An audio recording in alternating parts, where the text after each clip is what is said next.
Stephen Nash joining us now from FIIG Securities. And Stephen, we'll get into, I suppose, the nitty-gritty of some of those comments coming from those minutes of the Fed meeting. First, though, we do have jobs data due out of Australia this morning, 11:30 Sydney time. What does the market expect in terms of employment?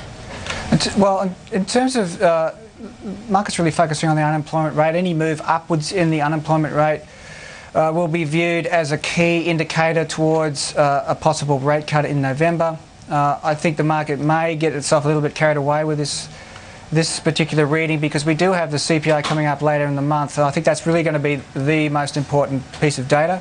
There can be variations in the participation rate and other factors that can impact that rate quite a bit. So I imagine that any rise in the unemployment rate above the 5.3 level will get the market pretty excited, meaning bond yields will fall, and also I suppose the currency will fall a little bit as well.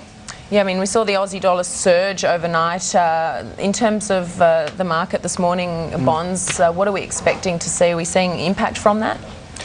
Look, I think the Australian dollar has been boosted by some of the developments overnight, particularly with regard to the Fed and its seeming willingness to support further growth via further monetary easing. I think that's a really important development. I think the Fed has done its Operation Twist and has lowered long-term rates, and that's very positive again for the US market and US growth.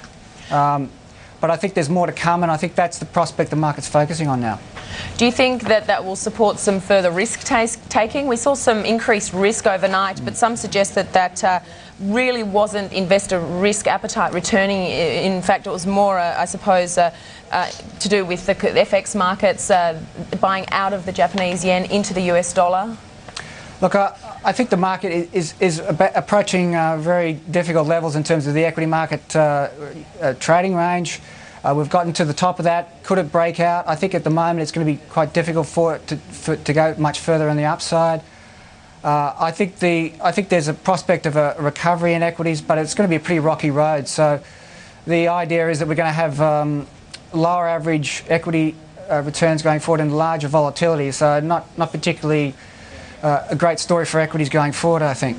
And Dr. Nash, I just wanted to get your take on, I suppose, the advent of a bond ETF. Do you think that's expected to trigger greater interest in fixed income markets generally? Look, I think a lot of participants have looked at bonds but found it too hard to participate in terms of buying bonds. I think the ETF will kick off interest and open the door to this market, and there will be then more interest in direct holdings, something that we offer here with higher yields. So I suppose it's possibly the opening of the door. These ETFs should possibly get up and running by the end of the year. So it's going to be a whole new asset class for people to consider. It's something that's been long overdue. It's a very important development, I think. And also some increased regulation surrounding some movements there surrounding the covered bonds. All good news for the market, no doubt, too. Look, I think the covered bond development is really it's for the institutions initially. There may be some developments in the retail market over time, but really more an institutional offering in the short term. It's only a fairly small part of the bank issuance anyway, so I imagine the demand from the institutions will be quite strong for that asset. All right, Stephen Nash, FIIG Securities. We do have to leave it there, I'm afraid. Thanks for your time this morning. Thanks very much.